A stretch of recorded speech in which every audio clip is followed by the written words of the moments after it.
मित्रांनो, तुमचं पुन्हा एकदा GB स्टोरी टेलर या यूट्यूब चॅनलवर स्वागत आहे।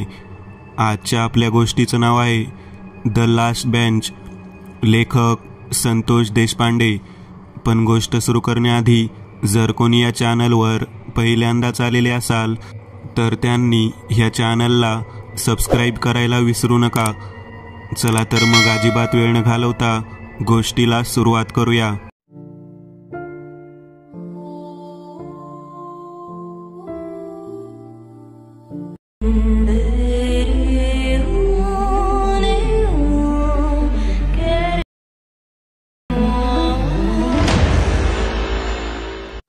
पंधरा वर्षाच्या सर्व्हिसमध्ये असा एक प्रसंग आलेला होता की आज मला नोकरी सोडून जावंसं वाटत होतं। मी तब्बल 14 वर्षापर्यंत या ठिकाणी काम केलं होतं। ती जागा मला सोडवत नव्हती, परंतु मागील वर्षी ज्या ठिकाणी माझी बदली झाली त्या शाळेमधील ही एक भयानक घटना ज्यामुळे माझे संपूर्ण आयुष्य बदलून गेलं। माणसं म्हणतात की काही गोष्टी आयुष्यभर एखाद्या गोष्टीला घट्ट पकडून ठेवत असतात। लोकांकडून अशा अनेक गोष्टी मी ऐकल्या होत्या, परंतु मला वाटत नव्हतं की अशा पद्धतीची एखादी गोष्ट माझ्या वाट्याला सुद्धा येईल। टेकडीच्या बाजूला असलेल्या छोट्या वस्तीच्या शाळेमध्ये माझी बदली झालेली होती। त्याच्या बाजूलाच एक जुन्या काळातील वसतिगृह होतं। शाळेमध्ये बऱ्याच वेळा विद्यार्थ्यांना बसण्यासाठी जागा पुरत नव्हती, म्हणून खालीच बैठक व्यवस्था करण्यात आलेली होती। वसतिगृहाचे अधीक्षक अधूनमधून माझ्या जवळच्या टपरीवरती चहा प्यायला येत होते। विद्यार्थ्यांसह बसायला जागा कमी पडत आहे ही गोष्ट त्यांच्या कानावरती गेली। उबाळे म्हणून नाव असणाऱ्या त्या सद्गृहस्थाने अगदी चांगल्या मनाने मला विचारलं, आमच्या शासकीय वसतिगृहामध्ये एका खोलीत 6 ते 7 बेंचेस पडलेले आहेत, तुम्हाला जर लागणार असतील तर मी पाठवून देतो। 6 ते 7 बेंचेस माझ्या विद्यार्थ्यांसाठी पुरेसे होते। आपल्या वर्गातील विद्यार्थ्यांची होणारी तारांबळ पाहता मी लगेचच त्यांना होकार दर्शवला। त्यांना म्हणालो की आपण उद्या सकाळी शाळेमध्ये उपस्थित राहावे।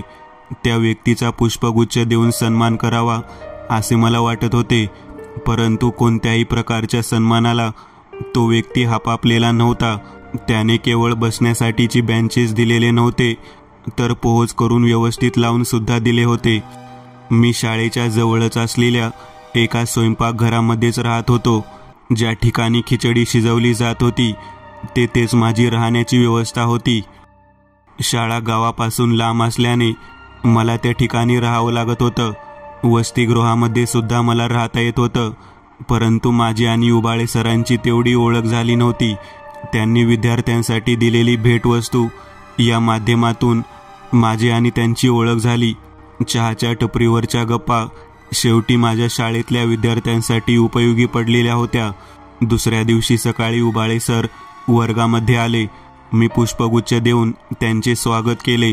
साधारण 28 विद्यार्थी माझ्या वर्गामध्ये होते। 5 ते 6 बेंचेस दिल्यामुळे ज्या विद्यार्थ्यांना बसण्याची व्यवस्था होत नव्हती त्यांची झालेली होती। उबाळे सरांकडे पाहत आभार व्यक्त केले आणि त्यानंतर वर्गात शिकवायला सुरुवात केली। सर त्या ठिकाणाहून निघून गेले। साधारण दुपारी 12:30च्या नंतर शाळा सुटली। विद्यार्थी घराकडे निघून गेले।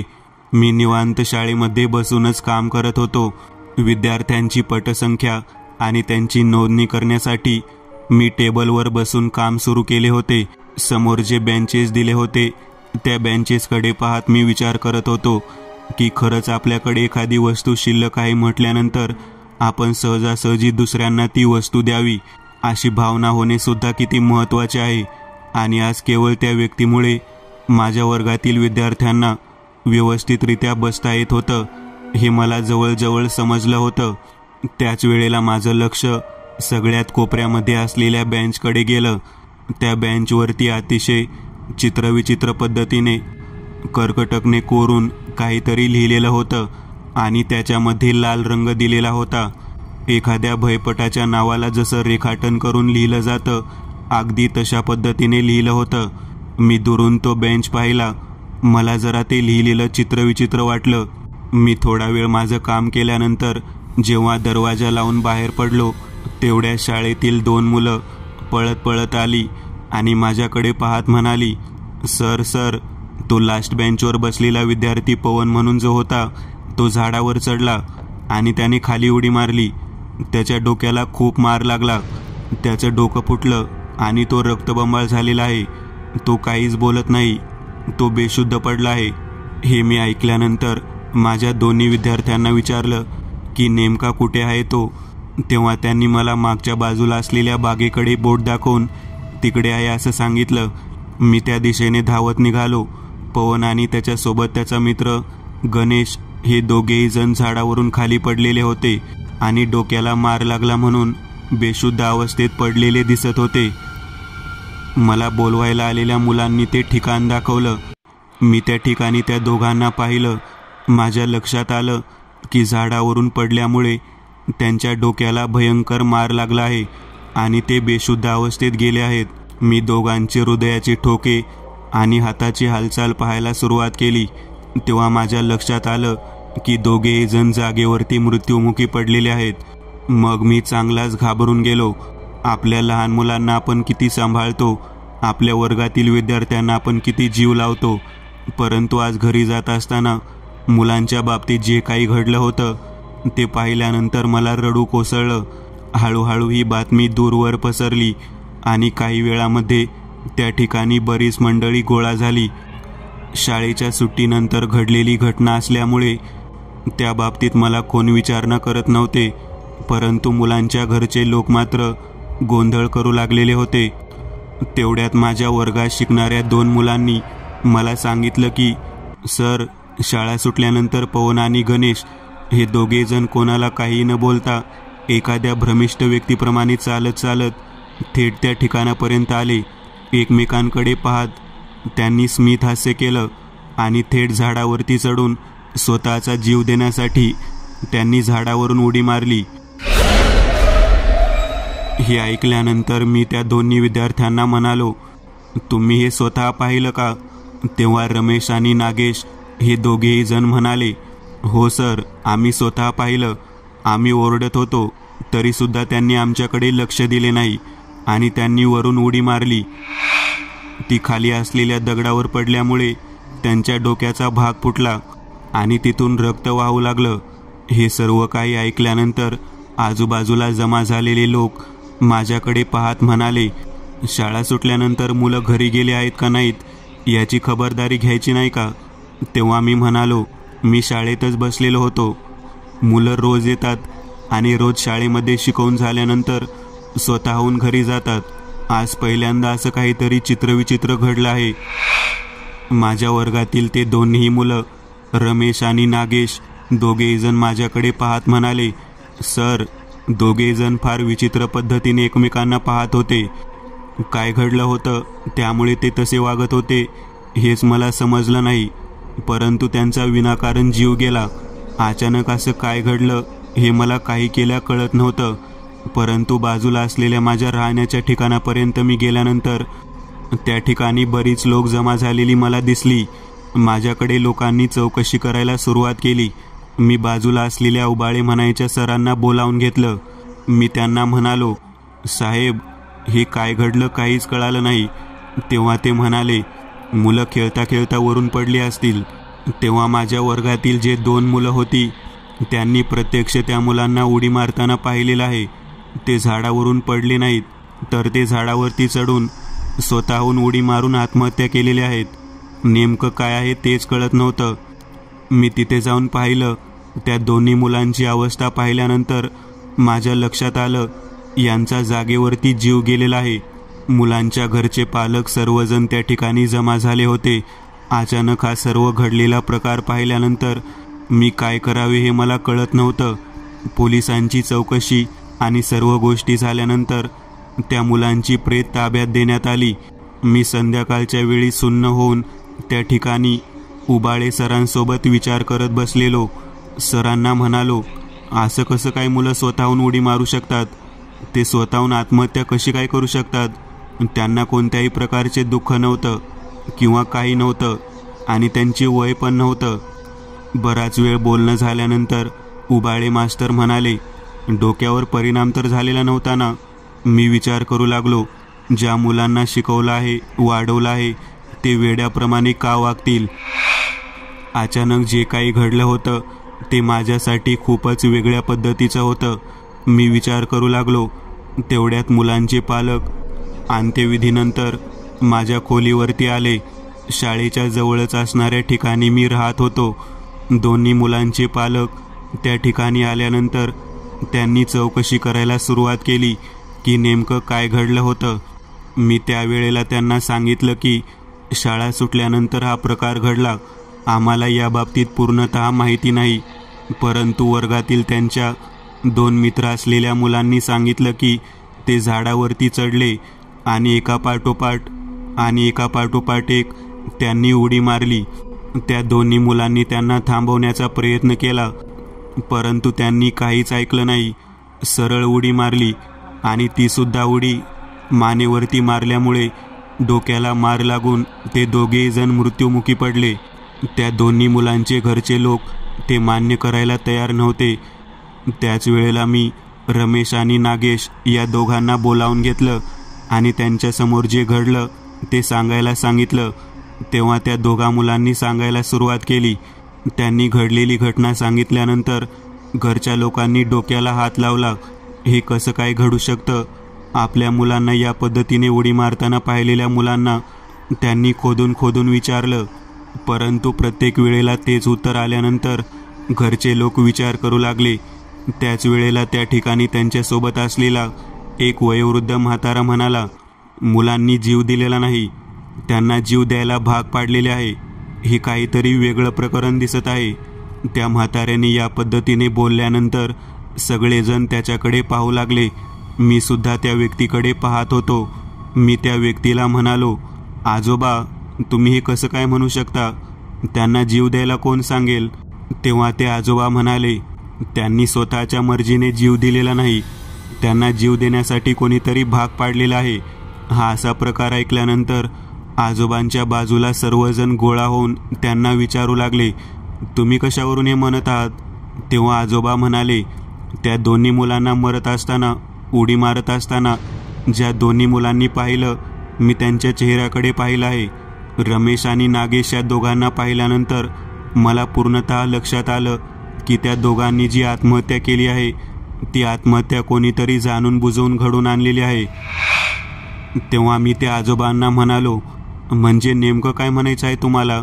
ते आजोबा म्हणाले, अशी गोष्ट आहे की त्या दोन्ही मुलांना स्वतःचं भान राहिलेलं नव्हतं आणि त्या दोन्ही मुलांनी एका संकेत देणाऱ्या शक्तीच्या आधारावरती झाडावरती चढून उडी मारायला लावली. थोडक्यात काय, त्या दोघांना उडी मारायला भाग पाडलं गेलं. या मुलांनी त्यांना थांबवण्याचा प्रयत्न केला होता, परंतु ते दोघेही थांबले नाहीत. याचा अर्थ त्यांना जाणून बुजून आत्महत्या करायला लावली आहे आणि त्याला आपण आत्महत्या म्हणू शकत नाही.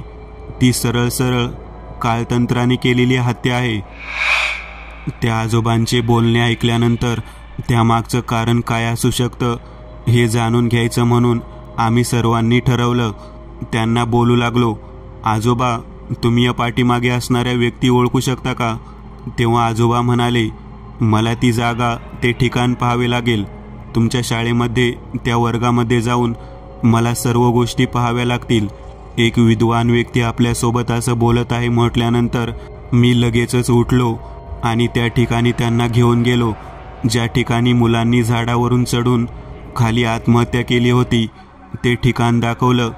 त्यानंतर ती व्यक्ती उलट्या पावलाने हळूहळू मागच्या दिशेने शाळेकडे गेली आणि शाळेमध्ये ज्या ठिकाणी ती मुलं बसली होती त्या ठिकाणी जाऊन पोहोचली.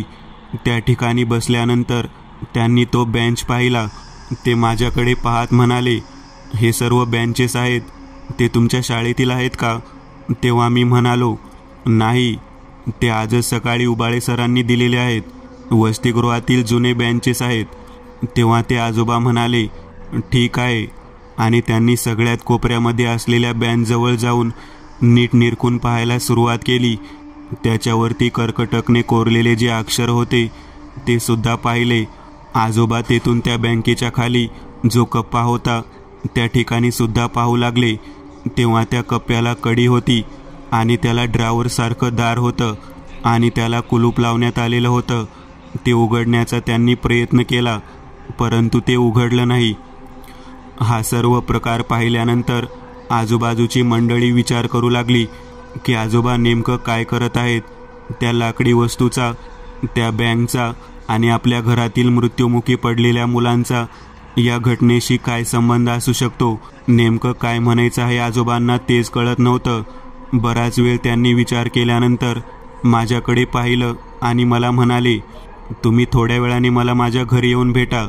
मी विचार करू लागलो की म्हाताऱ्याने असं काय पाहिलं त्या बेंचमध्ये म्हणून मला रात्रीच्या वेळी घरी बोलावत आहे.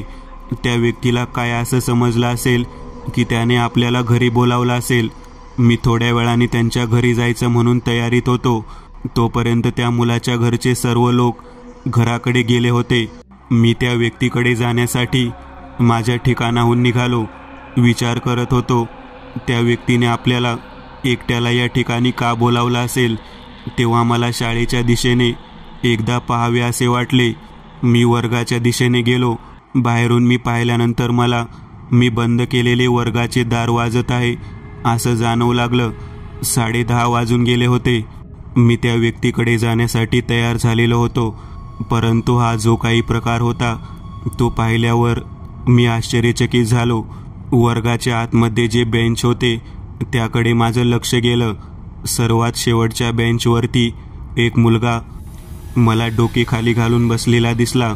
मला नेमकं समजेना की मला दिसणारा जो मुलगा होता तो माझ्या वर्गातीलच होता का अजून कोण होता, आणि रात्री 10:30 वाजण्याच्या सुमारास या ठिकाणी कोण मुलगा येऊ शकतो.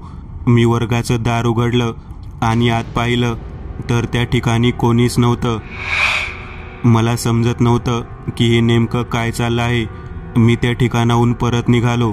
मी थेट त्या आजोबांच्या घरापर्यंत जाऊन पोहोचलो.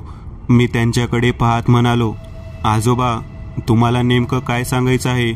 आजोबा माझ्याकडे पाहत म्हणाले, तुझ्या वर्गामध्ये जे बसण्यासाठी बेंचेस ठेवण्यात आलेले आहेत त्यातील सगळ्यात शेवटचा जो आहे तो बेंच बाधित आहे. केवळ त्या एकमेव बेंचला एक ड्रावर आहे आणि त्याला कुलूप आहे. मला एक विचारायचं आहे की मृत्युमुखी पडलेली दोन्ही मुलं सकाळी कुठे बसलेली होती.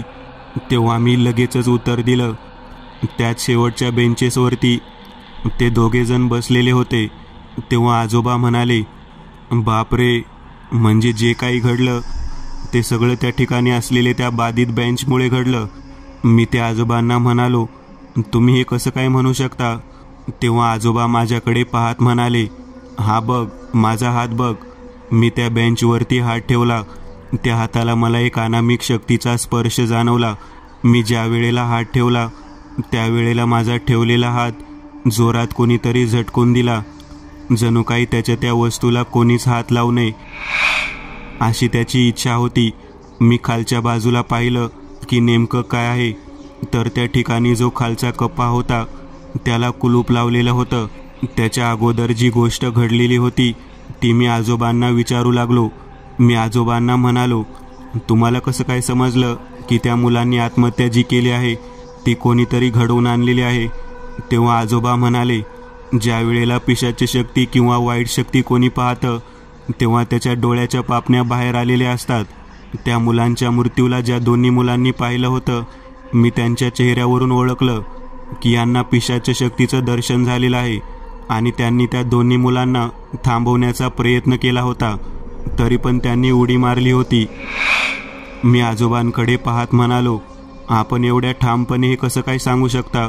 तेव्हा आजोबा म्हणाले, तुझ्या माहितीसाठी म्हणून सांगतो, ते जुन्या काळातील असलेले बाकडे आहेत. त्याच्या बाबतीतलं रहस्यही तुला नाही समजणार. ज्याने तुला ते बेंचेस दिलेले आहेत तो व्यक्ती तुला सर्व काही सांगू शकतो. मी त्या वेळेला म्हणालो, माझ्या बाजूला असणाऱ्या वसतिगृहातील अधीक्षक उबाळे सरांनी मला ते बेंचेस दिलेले आहेत. तेव्हा ते आजोबा मला म्हणाले, त्या व्यक्तीला आपल्याला भेटावे लागणार आहे. मी नकळत का होईना त्या व्यक्तीची भेट घेतो. त्याशिवाय मला वाटत नाही की या गोष्टीमागचं कारण समजू शकेल. मी प्रथमच अशी घटना पाहत होतो. मी आजोबांकडे पाहत म्हणालो, आजोबा, आपण लगेचच त्यांना भेटायला जाऊ. ते रात्रीपर्यंत जागे असतात. तेव्हा आजोबा म्हणाले, ठीक आहे, परंतु त्यांना भेटण्या अगोदर ते जिथे राहतात ते ठिकाण शांततेने आपल्याला पाहावं लागेल, कारण माझ्या अंदाजाप्रमाणे जर तो व्यक्ती तसा असेल तर मग मात्र ते रहस्य लगेचच लक्षात येईल. मी विचार करू लागलो की उबाळे मास्तरांनी आपल्याला ते बेंचेस दिले, त्या अधीक्षकाने आपल्याला ते बेंचेस दिले, त्या पाठीमागे त्यांचा असा कोणता उद्देश असेल की ज्यामुळे तो व्यक्ती चुकीचा आहे असं आजोबा म्हणत होते. परंतु अजून ती गोष्ट सिद्ध झालेली नव्हती. मला समजत नव्हतं की असं काय कारण असू शकेल की ज्यामुळे ते आजोबा तसं म्हणत होते. आम्ही लगेचच त्या ठिकाणाहून परत माझ्या शाळेच्या दिशेने आलो. शाळेच्या दिशेने आल्यानंतर बाजूच्या कंपाऊंडवरून मी पलीकडे वसतिगृहाच्या भागांमध्ये डुंकून पाहू लागलो. आजोबा मला म्हणाले, आपल्याला आतमध्ये जावे लागेल. तेव्हा मागच्या बाजूने असलेल्या गेटमधून आम्ही आतमध्ये प्रवेश केला. अधीक्षकाच्या असणाऱ्या खोलीजवळ आम्ही जाऊन पोहोचलो. तेव्हा त्या ठिकाणी काहीतरी विचित्र पद्धतीची तयारी आहे हे मला जाणवू लागलं. आजोबा माझ्याकडे पाहत म्हणाले, कोणत्याही पद्धतीची हालचाल करू नकोस किंवा काहीही बोलू नकोस, फक्त घडतंय काय ते पहा. मी नीट पाहू लागलो. काळसर रंगाचा पोशाख घातलेला एक व्यक्ती त्या ठिकाणी बसलेला होता आणि त्याच्या बाजूला 2 कलश होते. ते कलश ते समोर ठेवून काहीतरी म्हणत होता. तो व्यक्ती त्या पद्धतीने वागत आहे म्हटल्यानंतर आजोबा माझ्याकडे पाहत मला शांत बसायला सांगत होते. मी अगदी व्यवस्थित पद्धतीने त्याचा चेहरा पाहण्याचा प्रयत्न करत होतो. त्यावेळेला मला त्याचा चेहरा नीट दिसत नव्हता. मी आजोबांकडे पाहिलं तेव्हा आजोबा म्हणाले, मी जो म्हणतो तोच व्यक्ती हा आहे. जरी चेहरा दिसत नसेल तरी काही क्षणात दिसेल. तेव्हा त्या व्यक्तीने ते दोन्हीकडे समोर ठेवून त्यावरती अक्षदा टाकल्या आणि काही वेळातच त्या व्यक्तीने ते दोन्ही कलश हातात धरून समोर आरशाकडे पाहायला सुरुवात केली. तो व्यक्ती काहीतरी बडबड करत होता. जेव्हा त्याने आरशात पाहून बडबड करायला सुरुवात केली तेव्हा माझे लक्ष आरशाकडे गेलं. तेव्हा त्या आरशामध्ये त्या व्यक्तीचा चेहरा मला स्पष्ट दिसला. मी डोक्याला हात लावला, कारण ती व्यक्ती दुसरी तिसरी कोणी नसून अधीक्षक उबाळे सर होते. त्यांच्या बाजूला त्यांनी हातात ज्या ठिकाणी 2 कलश धरले होते तेथे 2 मुलं मला उभारलेली दिसत होती. कलश त्यांच्या हातात होते, परंतु आरशामध्ये 2 मुलं ज्यांच्या डोळ्याच्या कडेने काळसर रंगचटा दिसत होती. कदाचित ते प्रेतकळा असणारे मुलं असावेत असं मला जाणवू लागलेलं होतं. परंतु ती मुलं होती तरी कोण हे मात्र मला समजत नव्हतं. मी आजोबांकडे पाहिलं तेव्हा आजोबा म्हणाले, चल इथून चल, तुला काही वेळा सगळं काही स्पष्ट पद्धतीने सांगतो आणि काय करायचं ते सुद्धा सांगतो. आजोबांशी बोलणं झाल्यानंतर मी त्या ठिकाणाहून निघालो. मी म्हणालो, अहो ही व्यक्ती किती परोपकारी व्यक्ती आहे असे समजून मी त्यांच्याकडून ते बेंचेस घेतले. तेव्हा आजोबा म्हणाले, जो शेवटचा जो लास्ट बेंच आहे तो बाधित आहे. मी तुला सांगितलं होतं. त्या पाठीमागचं रहस्यसुद्धा तुला काही वेळात मी सांगेन, परंतु तो व्यक्ती घराच्या बाहेर निघू दे आणि आपल्याला हवे असलेल्या ठिकाणी जाऊन पोहोचू दे, मग बघ काय घडतं ते. मी त्या आजोबांना म्हणालो, म्हणजे ते उबाळे सर घराच्या बाहेर पडून कुठेतरी जाणार आहेत. तेव्हा आजोबा म्हणाले, कुठेतरी नाही, ज्या ठिकाणी त्या मुलांचा मृत्यू घडलेला आहे त्याच ठिकाणी तो व्यक्ती जाणार आहे आणि त्या ठिकाणाहून तो पुन्हा तुझ्या शाळेमध्ये जेथे बेंच ठेवलेले आहे त्या ठिकाणी जाणार आहे. बघ मी काय सांगतो ते तसे घडतं का नाही ते. तेव्हा मी म्हणालो, काय कारण असू शकते याच्या पाठीमागे. तेव्हा आजोबा म्हणाले, सगळं काही अगदी स्पष्टपणे सांगतो, त्याला बाहेर तरी येऊ देत. मग आम्ही उबाळे सर कधी बाहेर येतील याची वाट पाहू लागलो. बराच वेळ गेल्यानंतर बरोबर 12:30च्या सुमारास उबाळे सर आपल्या हातामध्ये दोन्ही कलश घेऊन काळसर रंगाचा पोशाख घालून तसेच तोंडाला काळसर रंगाची राख लावून आलेले दिसले. आजोबा म्हणतात त्या पद्धतीने त्याने तोंडाला काळी राख लावलेली आम्ही पाहिली. ते पाहिल्यानंतर मी आजोबांना म्हणालो, हा नेमका प्रकार काय आहे. आजोबा मला शांत राहायला सांगत होते. ते म्हणाले, काही क्षणात तो स्वतः सगळं काही समोर दाखवेल. मला नेमकं समजेना. तेवढ्यात त्यांनी आणलेली राख त्या कलशावरती टाकली आणि ते दोन्ही कलश घेऊन तो थेट शाळेच्या दिशेने निघाला. मध्यरात्रीनंतर तो शाळेच्या दिशेने जात असताना पाहिल्यावर आम्ही दोघांनी त्याचा पाठलाग केला. हा व्यक्ती किती विचित्र आहे याचा मी विचार करत होतो. नेमकं याला काय करायचं आहे तेच कळत नव्हतं. त्याच्या पाठोपाठ गेल्यानंतर आजोबा मला म्हणाले, फोन करून त्या दोन्ही मेलेल्या मुलांच्या नातेवाईकांना, घरच्यांना बोलावून घे. मग मी तशा पद्धतीने फोन करून त्यांना बोलावून घेतलं. त्यावेळेला उबाळे या व्यक्तीने शाळेच्या आतमध्ये असलेल्या ठिकाणी प्रवेश केला. मी विचार करत होतो की हा दरवाजा मी कधीच उघडा ठेवत नाही, मग कसं काय हा दरवाजा उघडा असेल याचा मी विचार करत होतो. त्याच वेळेला माझ्या लक्षात आलं की आपण जाताना सुद्धा वर्गाचा दरवाजा उघडा होता आणि त्यामध्ये डोकं वाकून बसलेला एक मुलगा होता. आता अशी परिस्थिती आली की आजोबांना मी विचारण्यासाठी सुरुवात केली. तेवढ्यात आजोबा म्हणाले, शांत बस. त्या समोरच्या शेवटच्या बेंचच्या दिशेने गेल्यानंतर त्या व्यक्तीने ते दोन्ही कलश तिथे ठेवले. त्या बेंचला स्पर्श झाल्या झाल्या त्या दोन्ही कलशातून अनामिक पद्धतीची पांढऱ्या शुभ्र रंगाची आकृती बाहेर पडली आणि ती आकृती ढसाढसा रडू लागली. दोन्ही आकृत्या रडू लागलेल्या होत्या. हे सर्व काही पाहिल्यानंतर मी डोक्याला हात लावला. आजोबा म्हणाले, तो जो समोरचा व्यक्ती आहे तो उबाळे म्हणायचा, त्याने त्या तुझ्या वर्गातील 2 मुलांचा मृत्यू घडवून आणला. त्याने स्वतःच्या दोन्ही मुलांच्या आत्म्यांना विशिष्ट पद्धतीने शांती देण्याचं काम त्या व्यक्तीला करायचं होतं. आता बघ काय होतं ते. त्या दोन्ही कलशातून प्रकट झालेल्या त्या दोन्ही पांढऱ्या शुभ्र आकृत्या बाहेर तिथून निघून गेल्या. मी आणि माझ्या समोर असलेल्या आजोबा आणि त्या दोन्ही मुलांच्या घरच्या लोकांनी आत प्रवेश केला. उबाळे सरांना मी गचोंडीला धरून बोलायला सुरुवात केली. त्यांना म्हणालो, काय केलं नेमकं तुम्ही? तुम्हाला कळतं का? निरपराध असणाऱ्या 2 लहान बालकांना मारण्यासाठी तुम्ही चित्रविचित्र पद्धतीने तंत्रविद्येचा वापर केला. तेव्हा उबाळेला काय बोलावे कळेना. तो शांततेने तसाच उभा राहिला. आपल्या मुलांना या व्यक्तीने तंत्रसिद्धीने मारलं आहे हे त्या पालकांच्या लक्षात आल्यानंतर त्यांनी मारायला सुरुवात केली. मग उबाळे बोलू लागला. त्याने सांगितले, माझ्या दोन्ही मुलांचा मृत्यू जागेवर बसण्याच्या कारणामुळे झालेला होता. त्यावेळेला माझ्या दोन्ही मुलांनी एक महत्त्वाची गोष्ट त्या बेंचच्या खाली लपवली होती आणि त्याला कुलूप घातलं होतं. परिस्थिती इतकी विचित्र होती की माझ्या दोन्ही मुलांना केवळ बेंचवर बसण्याच्या कारणामुळे मारण्यात आल्यामुळे त्यांचा वावर कायम त्या शेवट असलेल्या बेंचवरती होता. माझी मुलं कित्येक दिवस झालं मला वसतिगृहामध्ये आडगळी टाकलेल्या त्या बेंचवरती बसलेली दिसत होती. ती ओरडायची, बाबा बेंच उघडा, बाबा बेंच उघडा.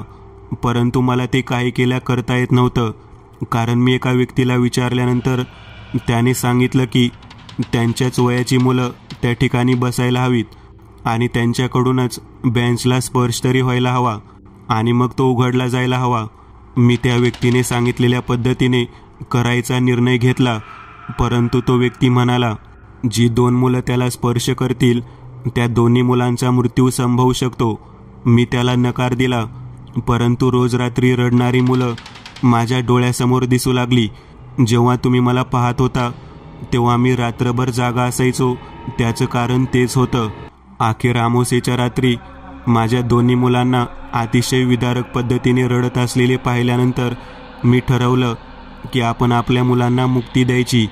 तेव्हा समोर असलेले आजोबा म्हणाले, तुला अक्कल आहे का? तुझ्या मुलांना मुक्ती देण्याच्या नादात तू 2 निष्पाप मुलांचा जीव घेतलास. त्या बाधित असलेल्या लाकडी बेंचला अग्निदाह संस्कार करून तू संपवून टाकायला हवं होतं. परंतु तू तसं केलं नाहीस.